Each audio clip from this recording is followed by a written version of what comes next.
Esta es la historia de un mundo antiguo. Un ser gigantesco y complejo que ha contribuido al desarrollo de la vida sobre la Tierra desde sus lejanos orígenes hace más de 300 millones de años.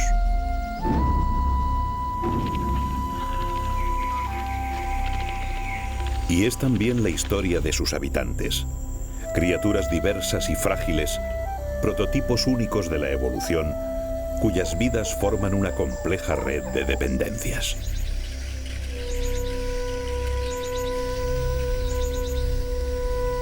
Los protagonistas de esta historia son seres de 80 metros y organismos microscópicos, criaturas individuales y seres de complicadas sociedades, plantas que imitan animales y animales que parecen plantas. Todos son partes de la gigantesca madre, piezas insustituibles del universo verde de la selva tropical. Una de estas piezas, la más inteligente y adaptable de todas, se expandió más allá de los confines frondosos de la espesura. Miles de años después, la selva y el hombre volvieron a encontrarse, pero el hijo pródigo había cambiado y la selva empezó a desaparecer.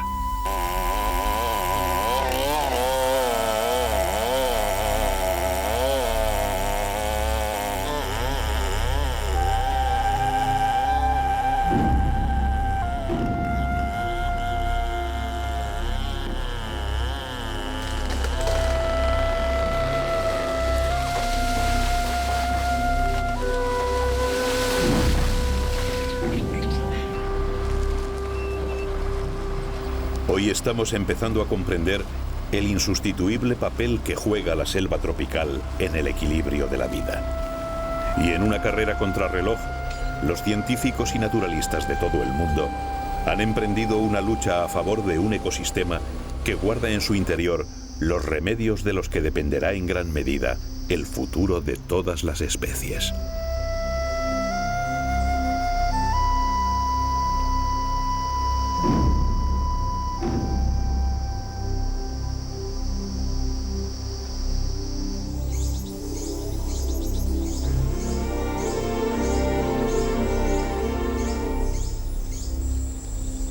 El jardín del Edén, el lienzo de la vida, el paraíso terrenal, pero también el infierno verde y la morada de demonios y salvajes.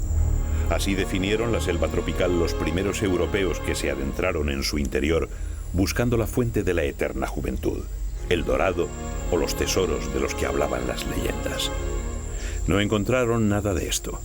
Solo la enfermedad y la muerte parecían aguardar al hombre en las profundidades oscuras de la jungla. Y sin embargo, riquezas aún mayores que las que aquellos hombres soñaban pasaron inadvertidas a su alrededor, ocultas por su ignorancia.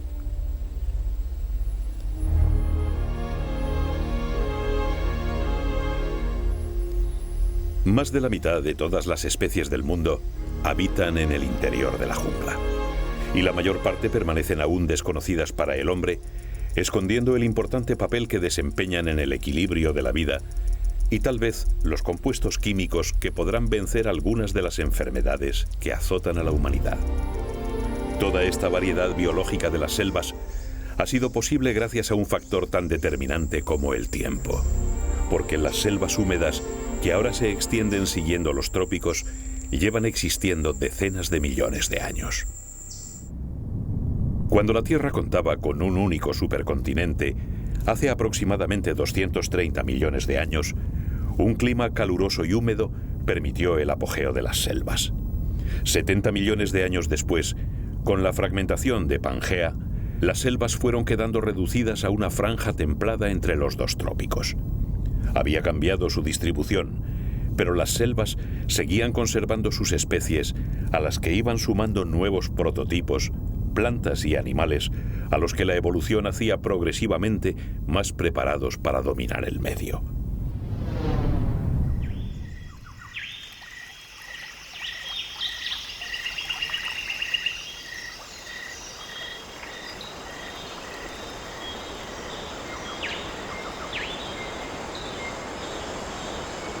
Algunas selvas, como esta del nordeste australiano, son el ejemplo de cómo la estabilidad ambiental permitió a la vida experimentar con nuevos organismos que pudieran colonizar hasta el más pequeño y singular de sus nichos.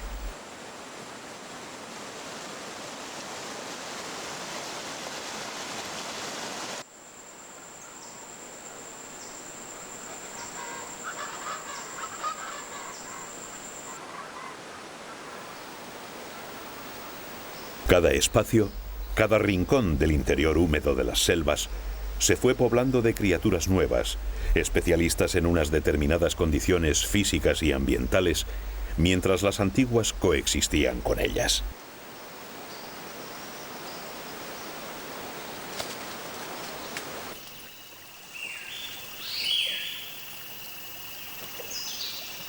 Aquí hay especies como los helechos arborescentes que surgieron en el Carbonífero hace más de 300 millones de años, compartiendo el hábitat con aves como los casuarios, cuya existencia parece datar de hace apenas 10.000 años. Una evolución en un medio tan extraordinariamente rico que permitía a los prototipos antiguos seguir existiendo. Pero el papel de aquellas junglas primigenias no se limitó a facilitar la creación y conservación de nuevos organismos vivos. Por encima de todo, la selva iba a ser la heredera de aquellas primeras plantas, sencillos seres unicelulares que hicieron respirable la atmósfera antes, mucho antes, de que ningún animal o planta colonizara el medio terrestre.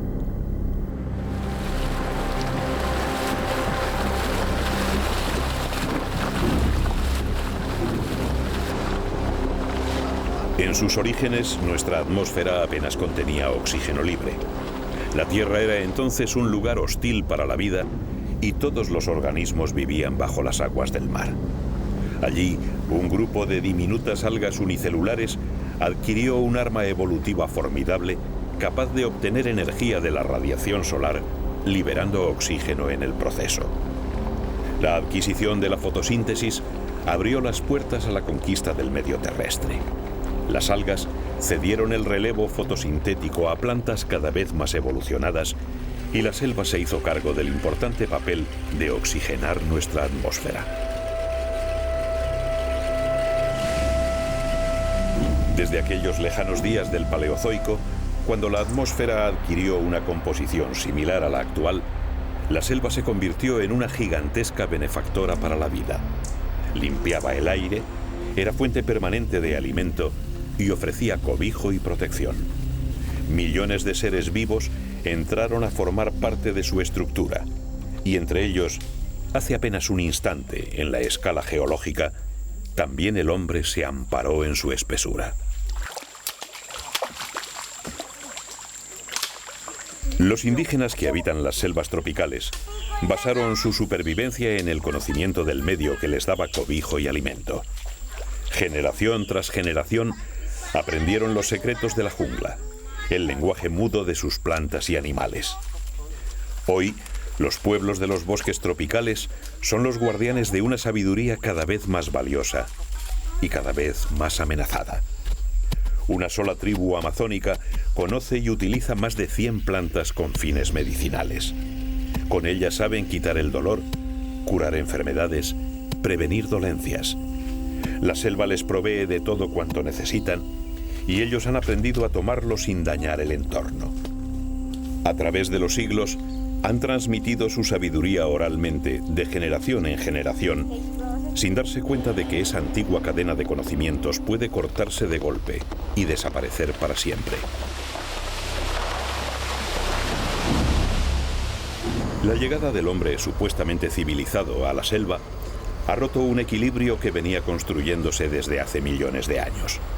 El ansia por obtener beneficios rápidos está hipotecando el futuro de todas las especies, incluida la nuestra. Porque las selvas están desapareciendo a un ritmo alarmante. Más de la mitad de los bosques tropicales que existían a principios de siglo han desaparecido. Centenares de especies se extinguieron con ellos, muchas incluso antes de haber sido descubiertas por la ciencia. Durante la década pasada, el ritmo de destrucción creció un 90% y hoy esa tasa sigue creciendo. Decididos a evitar el catastrófico final al que conducía la situación, Algunos países empezaron a luchar para salvar las selvas que componían gran parte de su patrimonio, y Costa Rica fue uno de los pioneros.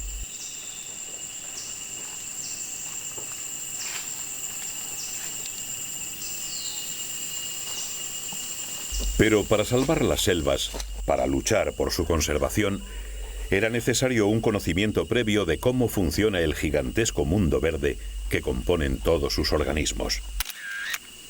Científicos de todo el mundo llevan años en las selvas costarricenses intentando catalogar, comprender y relacionar cada una de las partes de este inabarcable laberinto. Poco a poco, la selva va dejándose ver como una unidad, un organismo complejo formado por millares de interrelaciones entre los seres vivos que lo forman y entre estos y el medio físico que les rodea. Algo así como un cuerpo compuesto por millones de células distintas, cada una de las cuales con una misión concreta enfocada a un bien común. Los seres vivos hacen la función de las células. Las comunidades biológicas equivalen a los órganos. Los ecosistemas funcionan como sistemas orgánicos. La selva aparece ahora con un cuerpo definido, una estructura delimitada por sus partes, en cada una de las cuales la naturaleza marca sus reglas particulares.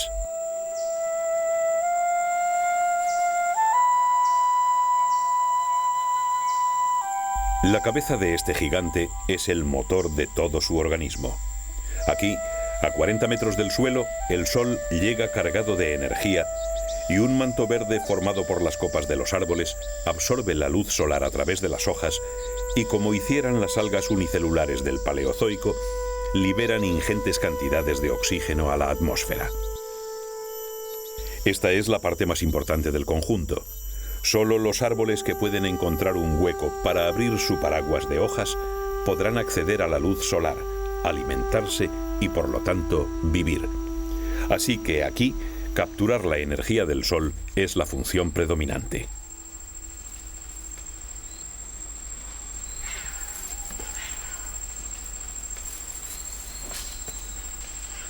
El techo de la selva es un mundo aislado.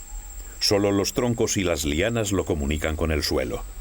Además, es un lugar donde la comida, si es vegetal, se encuentra por todas partes en forma de hojas y frutos cargados de la energía que los árboles han robado al sol. Es, por tanto, un mundo que ofrece seguridad y alimento, y muchas especies lo han aprovechado.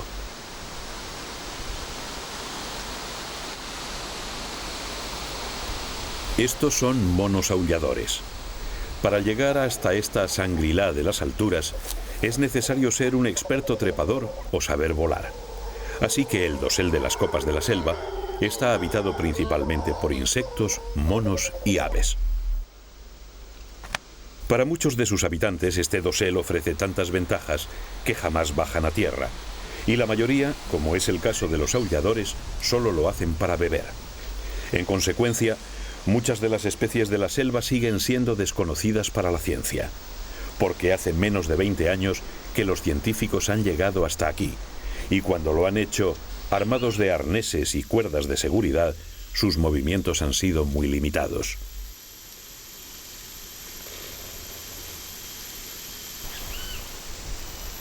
La energía pasa de la luz solar a las plantas y de estas a los animales, convirtiendo las copas de la selva en un primer paso para mover el ciclo de la energía y la materia. Pero digerir las hojas no es tarea fácil. Para conseguirlo, hace falta un estómago grande donde mantener la celulosa mientras se descompone. Y esto determina una digestión lenta y pesada. Un inconveniente para los monos aulladores y otros mamíferos arbóreos si en el dosel existieran muchos enemigos. Pero solo las arpías, unas águilas gigantes sudamericanas, pueden suponer un peligro en estas alturas y los monos pueden realizar su lenta digestión con tranquilidad.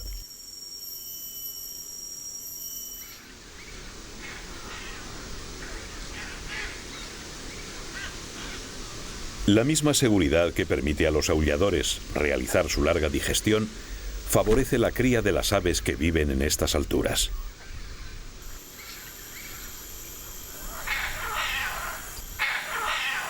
Esta pareja de guacamayos rojos se prepara un año más para la reproducción. Como la mayoría de los loros, la pareja sella sus vínculos de por vida y una vez al año realizan su cariñoso cortejo apareándose entre las ramas del techo de la selva.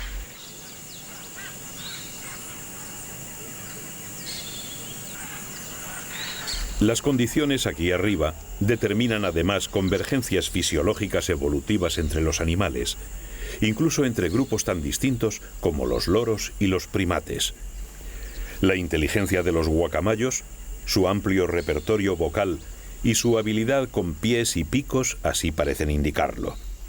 Para desarrollar estas complejas habilidades, los guacamayos, al igual que los primates, necesitan más tiempo de aprendizaje.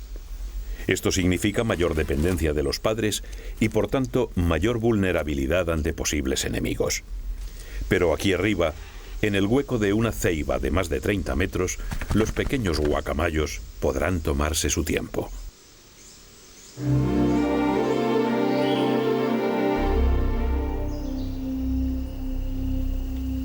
Más abajo, a la sombra del paraguas verde de las copas, la selva se convierte en un mundo distinto. Esta sería la parte correspondiente a su cintura, un mundo suspendido entre las copas y el suelo, un reino de luces y sombras donde el sustrato lo forman los troncos de los colosales árboles de la espesura. Este es el estrato de los oportunistas. En la brutal competencia por la luz que se desarrolla bajo el dosel de la selva, la mayoría de las plantas intenta ganar a las demás en altura o buscan algún hueco por el que se filtre la luz. Pero la carrera con los grandes árboles de la jungla dejaba fuera de juego a las plantas menores, así que algunas de sus familias tomaron un camino distinto y se hicieron epífitas, es decir, fijaron sus raíces sobre los troncos de los árboles gigantes. Helechos, musgos, orquídeas y bromelias como esta lo consiguieron. Sus raíces se aferran a los troncos y desde ellos captan la luz y los nutrientes, mientras la atmósfera de la selva, cargada de humedad, les brinda el agua. En este mundo intermedio hay menos animales porque las condiciones son más duras que en el estrato superior y se requieren mayores esfuerzos adaptativos.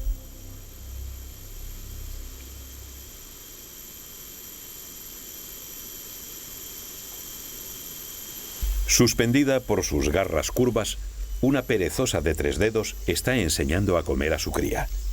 Después del destete, toda su dieta será vegetal, principalmente las hojas y los frutos de este árbol, una cecropia.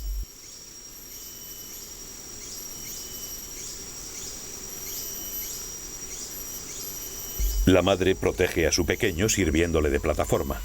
En este mundo, sin la cobertura de las frondosas copas del piso superior, los animales son más vulnerables a los predadores. Y esto ha dado como resultado que en el estrato intermedio de la selva, los disfraces para pasar desapercibidos sean muy frecuentes.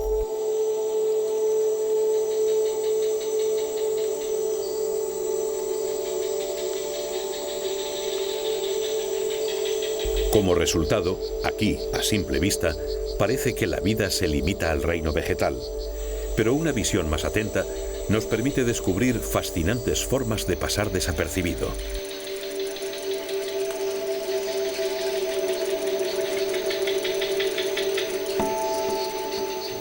Un insecto que parece un palo.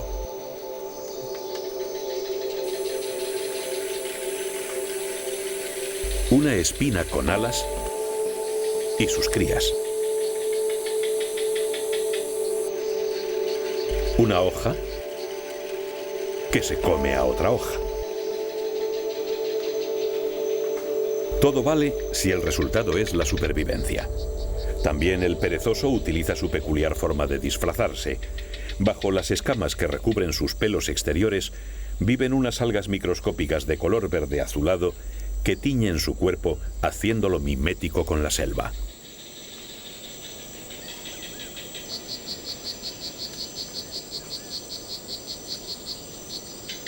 Para completar el disfraz, el perezoso se desplaza con movimientos tan lentos que le han valido su nombre. Pero esto, que a primera vista podría parecer un hándicap para el perezoso, hace que incluso al desplazarse resulte muy difícil de localizar.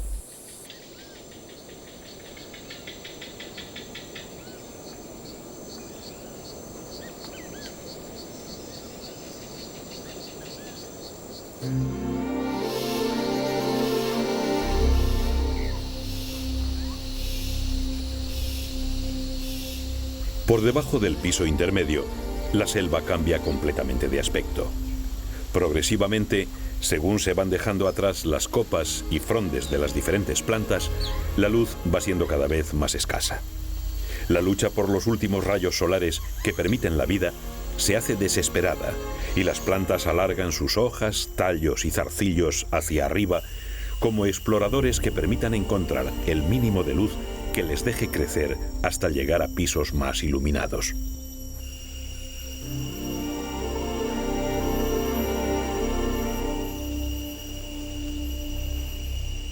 Por fin, en el suelo, la oscuridad se hace casi total. Los pies de la selva son un lugar de penumbra permanente. Un lecho de hojas muertas cubre este mundo silencioso, aparentemente despoblado. Pero entre las sombras, millares de seres ocultos juegan su papel en el drama de la vida y la muerte.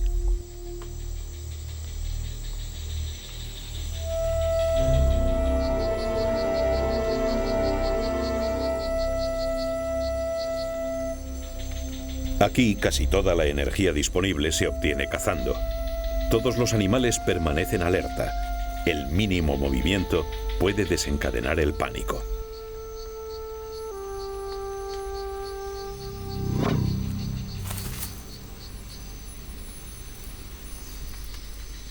Este es el estrato más despoblado de la jungla. Todo el alimento que llega hasta aquí proviene de los pisos superiores, ya sea en forma de hojas, frutos o animales que bajan a beber. Salvo para los pequeños invertebrados que viven de las hojas y troncos muertos, el suelo de la selva es un lugar de escasos recursos. Por eso, en contra de la creencia popular que imagina una selva repleta de grandes mamíferos medrando por un suelo de exuberante vegetación, la base de la jungla es su parte más pobre, el lugar donde más complicado resulta obtener alimento.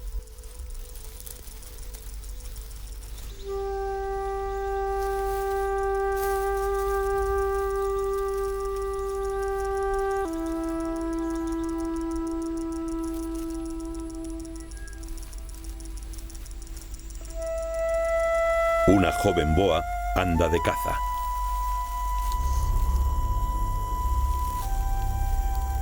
Los adultos acechan a sus presas camuflados entre las ramas de los árboles, pero esta inexperta principiante busca algún pequeño mamífero entre la hojarasca, desatando la alarma entre los monos y las aves de los pisos superiores. Los avisos de los monos ponen en alerta a toda la selva, pero la suerte parece estar del lado de la boa. Una ardilla muerta es más de lo que podía esperar.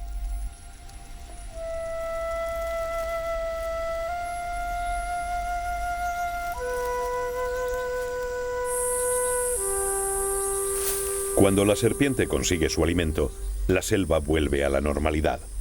Una pieza de este tamaño puede suponer una digestión de varias semanas para la joven boa, durante las cuales dejará de ser una amenaza.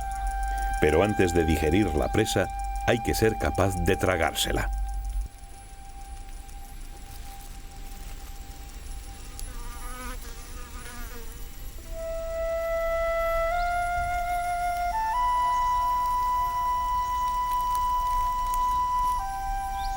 La capacidad de dislocar los huesos de la mandíbula permite a pitones y boas tragarse animales de gran tamaño.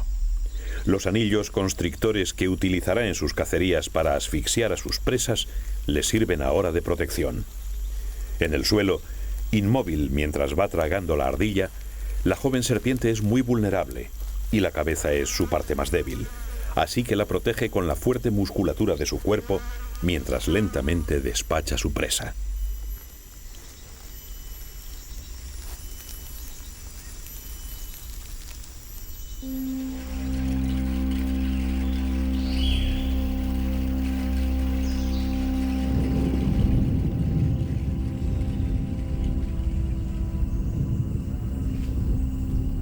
La selva tropical respira.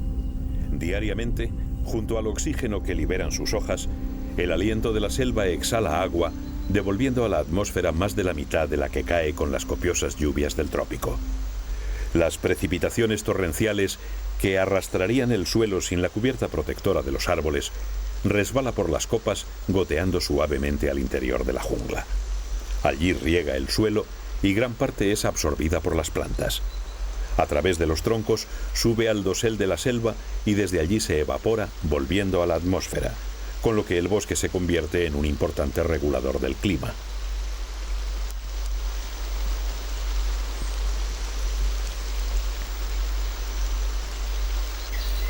El agua satura el suelo, la vegetación y el aire.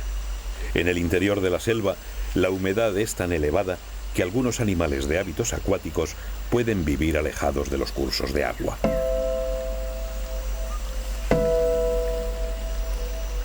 Las ranas veneno de flecha, o ranas dardo, viven alrededor de las bromelias. La humedad ambiental mantiene mojadas sus delicadas pieles de anfibio, pero necesitan estas plantas como guardería para sus renacuajos. Las bromelias forman pequeñas piscinas en la base de sus hojas. Una grande puede almacenar hasta 4 litros de agua en su zona central. Allí viven infinidad de diminutos invertebrados, así que las piscinas son además una fuente de alimento. Una invitación para que las ranas dardo liberen a sus hijos hasta que la metamorfosis los convierta en jóvenes ranas.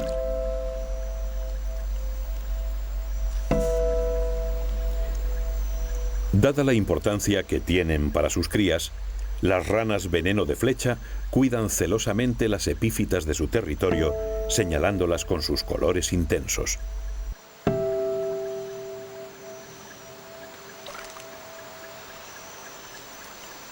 Todas las ranas dardo son muy llamativas. El color, que en los estratos medios de la selva suele ser de camuflaje, se convierte en este caso en un aviso para disuadir a cualquier animal que pretenda comérselas.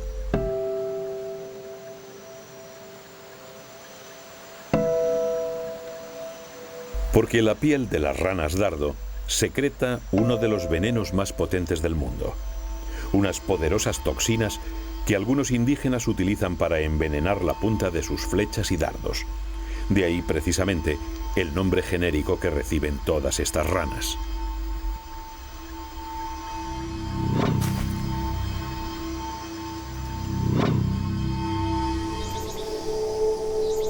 Las asociaciones entre distintas especies son muy frecuentes en la selva. Al igual que las ranas dardo necesitan de las bromelias, las acacias costarricenses se valen de pequeños aliados para sobrevivir en este mundo de dura competencia. Pero en este caso es una colaboración que beneficia a los dos socios. Las poderosas espinas de esta acacia son un arma mucho más sofisticada de lo que parece, porque no solo disuaden a los grandes herbívoros de comerse sus hojas, sino que también la defienden de pequeños y peligrosos enemigos. Estos son chinches chupadores de savia. Cuando descubren un brote tierno se agrupan absorbiendo la esencia vital de la planta, debilitándola hasta que muere. Pero cuando uno de estos chinches llega a una acacia costarricense, descubre que un poderoso ejército de hormigas surge de la nada y lo acosa implacablemente.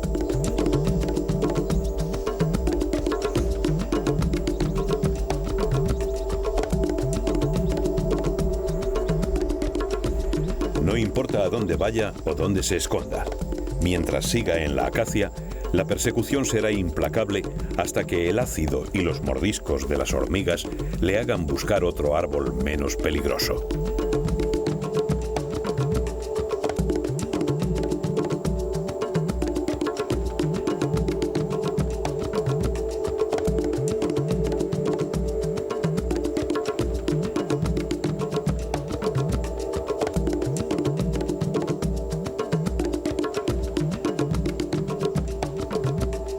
Sea cual sea el animal o la planta que intente arrimarse a su protegida, las hormigas del género Pseudomyrmex lo atacarán implacablemente.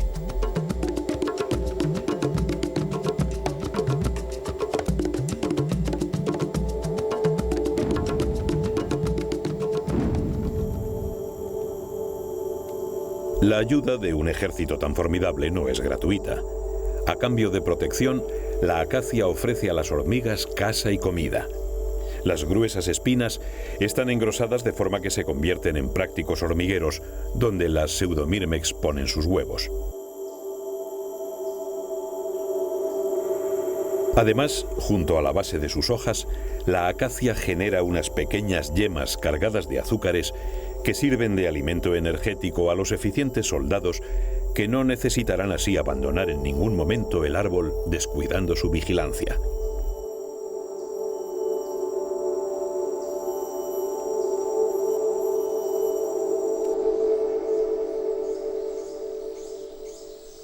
Por debajo de las copas, la selva es un lugar sin apenas viento, y como hemos visto, con una durísima competencia por encontrar un lugar en el suelo al que llegue la luz.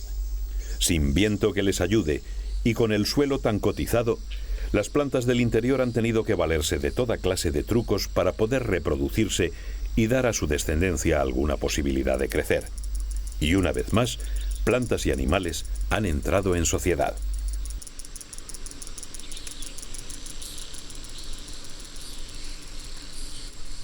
Las flores de vivos colores son uno de los métodos más utilizados. El rojo es el favorito porque destaca de forma particularmente intensa sobre el verde de la espesura. Las flores se convierten así en semáforos que indican que en su interior hay comida gratis para quien quiera cogerla. Y muchos animales acuden al reclamo.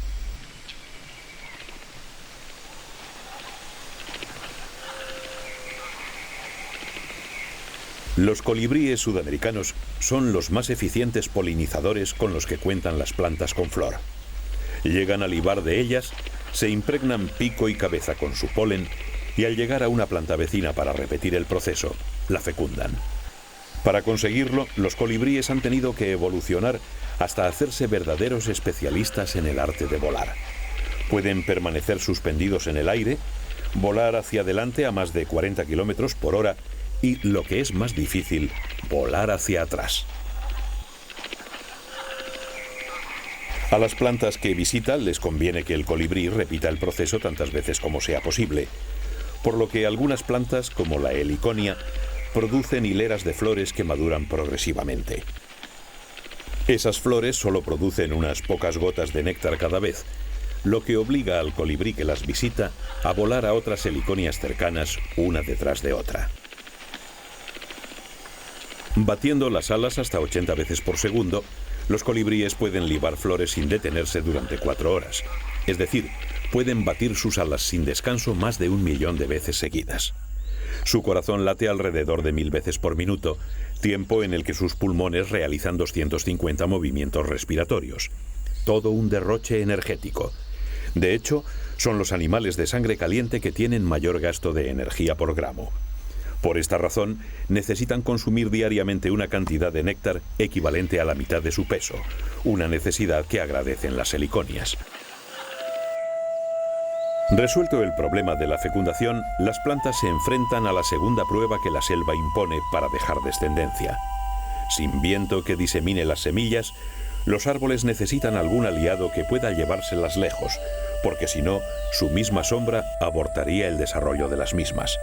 Y para conseguirlo, los árboles de la selva cuentan con los frutos.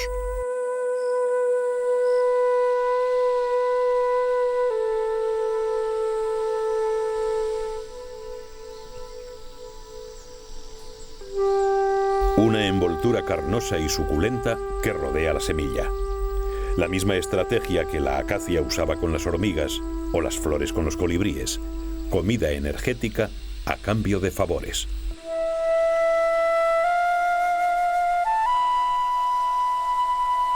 Para los animales que medran por el suelo oscuro de la espesura, resulta un maná caído del cielo. Algunos se comen el fruto completo y excretan luego sus semillas lejos de donde lo encontraron, o bien, como es el caso de ardillas y agutíes, se comen fruto y semilla, pero entierran los excedentes que van encontrando y su mala memoria hace que algunos de ellos no solamente se salven, sino que además hayan sido plantados.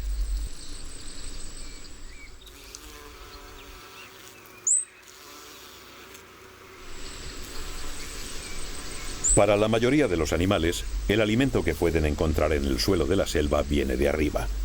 Pueden ser frutos carnosos con semillas cargadas de energía o cadáveres de animales que pasan su vida en las alturas. Pero comparativamente, aunque a simple vista no se vea, es solo un porcentaje insignificante de la materia que se procesa en este estrato de la selva. Porque la inmensa mayoría de este intercambio la produce una legión de seres diminutos, insectos, hongos y bacterias que viven ocultos entre la alfombra de hojas realizando su invisible labor. Y aún así, también entre ellos hay asociaciones entre distintas especies.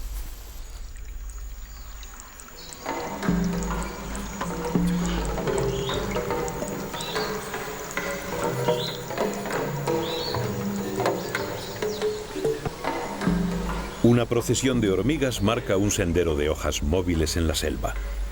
Las hormigas cortadoras de hojas, del género Atta, son infatigables jardineras en la jungla de Costa Rica. En una incesante labor, estos pequeños insectos buscan las hojas verdes de los pisos más bajos de la espesura o aquellas que caen desde arriba y las transportan a sus hormigueros subterráneos. Las hormigas son muy pequeñas y las hojas de la selva por lo general muy grandes, pero estas incansables trabajadoras se han convertido en un verdadero ejército de demolición.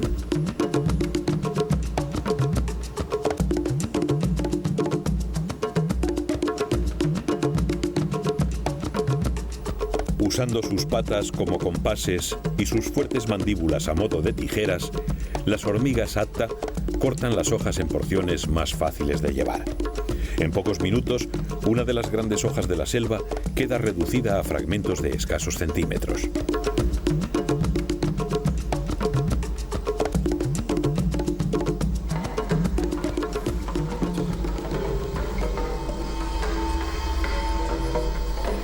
A lo largo de kilómetros, las hormigas siguen el rastro marcado desde el hormiguero, llevando cada una su porción de hoja. Ninguna come un solo bocado de estos fragmentos. Paradójicamente, las hormigas cortadoras de hojas no pueden digerir la celulosa. Y en la selva, cada vez que alguien no puede con una tarea, se busca un aliado. En el hormiguero, bajo el suelo, las hormigas mastican las hojas cortadas haciendo una papilla a la que añaden las esporas de un hongo. El hongo extrae los nutrientes de dicha papilla y las hormigas se comen el hongo. Los suelos de las selvas tropicales son muy bajos en nutrientes. Toda la vegetación que se asienta en este suelo extiende sus raíces cerca de la superficie y toma las sustancias aprovechables directamente de los organismos en descomposición antes de que se filtren a niveles más profundos. Las puntas de estas finas raicillas superficiales emergen de la tierra y se adhieren a las hojas caídas, donde con la ayuda de otro hongo microscópico absorben fósforo, minerales y otros nutrientes. Al tener las raíces superficiales, los gigantes de la selva, árboles que pueden llegar a superar los 60 metros de altura, deben asegurar su estabilidad formando contrafuertes en su base. Las raíces, que en los bosques de tierras secas buscan el agua en profundidad, se ensanchan en superficie a modo de tabiques que apuntalan el tronco y la copa de los colosos. Es otra de las paradojas de la jungla. Aquí están los árboles más llamativos y frondosos, las raíces más grandes y voluminosas, que sin embargo solo demuestran lo pobre y frágil que es el suelo de la selva. Un mensaje que, por desgracia, no todos han sabido leer. Creyendo que un suelo que albergaba tal riqueza forestal por fuerza habría de ser excelente para las cosechas, el hombre ha quemado y talado la selva para encontrar que después de 2 cosechas el suelo queda estéril. Sin árboles, el agua se lleva la tierra y la aridez se apodera de lo que antaño fuera un paraíso de la biodiversidad. Pero el terreno de la selva, que no fue rentable para el cultivo, resultó sin embargo un excelente suelo para pasto. La tala y la quema abrieron la selva a la ganadería intensiva, aumentando la deforestación. Solo en la década de los 90 se han perdido 200 millones de hectáreas, una superficie equivalente a México. Ante esta situación, los países han empezado a proteger sus selvas, y una vez más, Costa Rica fue pionera y ejemplo para el resto del mundo. Hace exactamente 29 años empezamos con el Servicio de Parques Nacionales, que en aquel momento se llamó Departamento de Parques Nacionales, y comenzamos a crear los primeros parques nacionales de Costa Rica. Empezamos partiendo de la nada. Realmente en ese tiempo no teníamos ni fondo, ni personal, no había apoyo a las medidas de conservación porque la gente no consideraba que los bosques se fueran a acabar. Todavía quedaban bastante bosques, estamos hablando hace 29 años. 29 años de trabajo han dado su fruto. La previsión de futuro del gobierno costarricense ha conseguido que el país conserve un patrimonio extraordinario de selva tropical en sus más escasas y variadas manifestaciones. Hay selva tropical seca, pluvisilva, bosque de manglar. Hoy, más del 12% del país es parque o reserva nacional, mientras en el mundo, incluyendo las de Costa Rica, solo están protegidas el 8% de las selvas.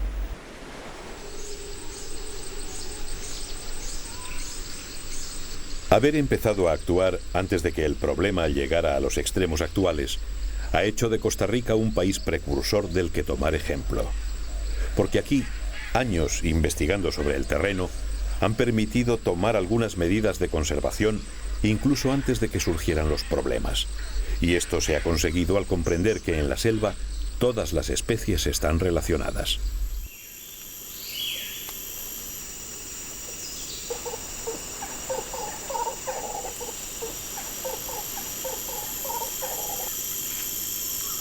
En el bosque nuboso de Monteverde, al noroeste del país, se encuentra una de las aves más emblemáticas y escasas de Centroamérica. El quetzal, el ave sagrada de mayas y aztecas, aún cuenta con una población estable en Costa Rica. Para vivir requiere las críticas condiciones que se dan en la nuboselva: humedad extrema, bajas temperaturas, un piso bajo de vegetación muy denso. La protección de su ecosistema, de todos los seres vivos que lo forman, es suficiente para asegurar su futuro. Pero el caso del quetzal no es extensible a muchas otras especies que no solo dependen de su hábitat directo, sino también del conjunto que forman las distintas selvas de un mismo país e incluso de las de países lejanos. Cada día sabemos más de las especies tropicales que migran hacia partes altas o partes bajas o hacia otros lugares donde hay humedales o lagunas o ciertos sitios ideales para reproducción. Es muy frecuente el movimiento de las especies y cuando uno establece un parque y lo deja aislado por cultivos o por pastizales, impide que las especies emigran y esto significa que empiezan a extinguirse esas especies que necesitan salir del parque hacia estos lugares que constituyen su rango normal de distribución. La lucha por conservar el bosque tropical es una carrera contrarreloj. Anualmente se destruyen cerca de 14 millones de hectáreas, una cuarta parte de España y casi 3 veces la totalidad de Costa Rica. El ritmo de tala y quema supera con mucho el de creación de áreas protegidas y la selva va desapareciendo inexorablemente.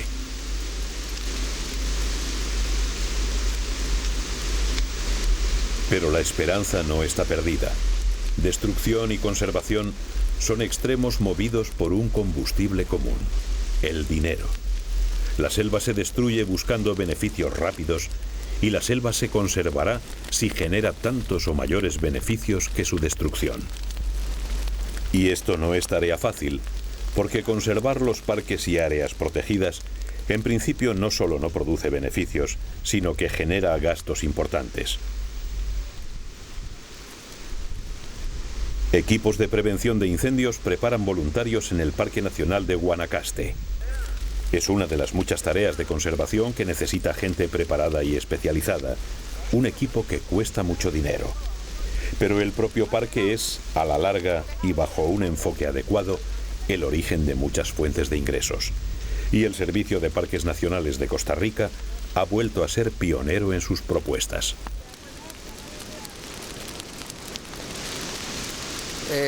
Realmente los gastos son inmensos, el Estado no puede dar abasto para proteger adecuadamente y desarrollar adecuadamente las áreas protegidas. De ahí que necesitamos conseguir fuentes propias de fondos y tenemos la ventaja de que sí las podemos conseguir. Estoy pensando, por ejemplo, en más concesiones de servicios al público en las áreas protegidas. Estoy pensando en los canjes de deuda, transformar lo que Costa Rica le debe a otros países, sobre todo países europeos y los Estados Unidos, en fondos para la conservación, fondos internos. Estoy pensando en la venta del carbono que está almacenado en nuestros bosques, lo que se llama implementación conjunta en estos momentos. Y estoy pensando en el cobro de lo que llamamos los servicios ambientales, particularmente el agua. Nuestros bosques, sobre todo en las montañas, tienen infinidad de cuencas hidrográficas que producen agua constante, limpia, de buena calidad. Y esa agua no tiene ningún valor. Lo que uno paga en la cuota normalmente es el costo de distribución y el costo de administración. Pero un metro cúbico de agua no vale nada, lo que es un error, porque ¿quién va a proteger las cuencas? ¿Quién va a restaurar las cuencas? Entonces estamos desarrollando un sistema que es bastante novedoso a nivel mundial, de cobrarle al que usa el agua, sea una fábrica, una municipalidad que da agua potable a la ciudad, o puede ser un complejo hidroeléctrico que nos vende luego la electricidad. Cobrarle pues a este usuario y pagarle al dueño del bosque. Esta realmente es la forma de prevenir que continúe la deforestación de los bosques tropicales, porque en el momento que el dueño vea que su bosque vale, porque le están pagando por conservarlo y que produzca agua, pues este bosque tendrá un alto valor y el dueño no lo va a cortar y cambiarlo por pastizales o cultivo de arroz u otras cosas. Entre el 70 y el 90% de todas las criaturas de la Tierra viven en la selva tropical. La desaparición de cada una de sus especies cierra las puertas a una posibilidad de encontrar medicinas y remedios a las enfermedades que nos azotan. Se ha calculado que el 60% de la población mundial depende de las medicinas tradicionales que obtiene del bosque para curar sus enfermedades.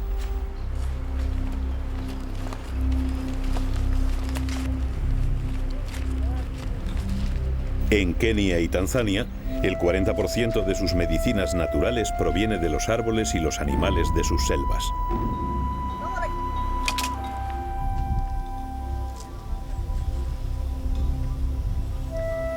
En Asia, el 90% de la farmacopea tradicional se basa en productos vegetales y solo los chinos utilizan más de 5.000 especies de plantas para curarse.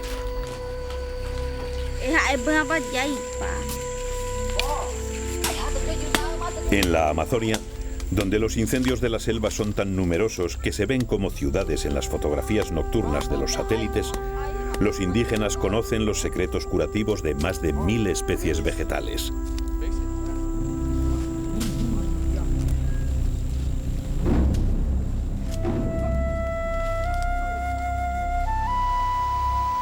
Incluso la medicina más avanzada tecnológicamente obtiene de las plantas importantes fármacos como la quinina, con la que se combate la malaria, algunos reductores de la presión sanguínea y compuestos químicos con los que se lucha contra algunas enfermedades mentales e incluso contra el SIDA.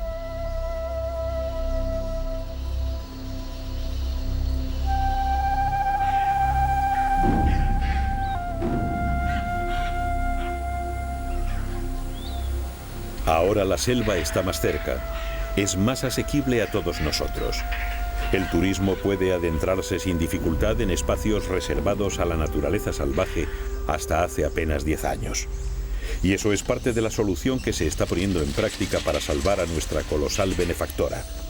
Porque el ecoturismo y el potencial farmacéutico del bosque tropical se han convertido en importantes alternativas a la quema y la tala. Pero mientras parte del mundo lucha para que se comprenda la importancia de la selva, millones de hectáreas vírgenes desaparecen, llevándose con ellas cientos de especies que ni siquiera conocemos.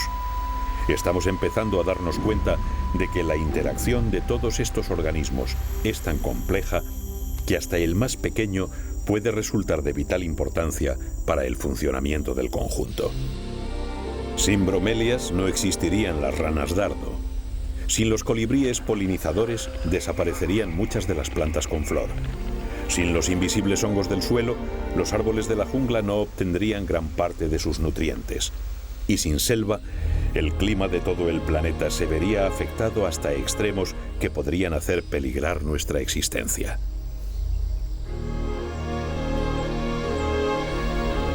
Se dice que la muerte de un chamán indígena equivale a la destrucción de una biblioteca de volúmenes únicos sobre las posibilidades medicinales de los animales y plantas de la selva. Hoy, a las puertas del siglo XXI, deberíamos preguntarnos si no estaremos destruyendo los pilares de la biblioteca donde se esconde el secreto de la vida sobre la tierra.